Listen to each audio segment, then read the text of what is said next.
History demonstrates that wars are easier to start than they are to end. I think that's fair. We have agreement. We have agreement.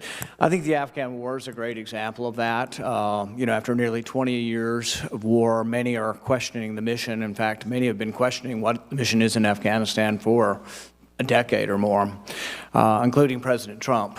I traveled with him to the sad duty at Dover, receiving 2 of our soldiers home, and I know it affects him personally.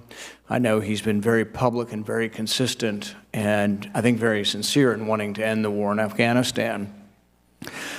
Army Lieutenant General Dan McNeil put it this way when asked about the mission. He says, "I tried to get someone to define for me what winning meant, even before I went over, and nobody could. Nobody would give me a good definition of what it meant. Some people were thinking in terms of Jeffersonian democracy, but that's just not going to happen in Afghanistan." This statement was 13 years ago. When asked about our mission, General Douglas Lute said, "We were devoid of a fundamental understanding of Afghanistan. We didn't know what we were doing. What are we trying to do there? We didn't have the foggiest notion of what we were doing." This is from 5 years ago. How long is it going to take? What is our current mission? Why are we in Afghanistan? Do we have a cogent military reason to be in Afghanistan right now? So the President's given 2 missions.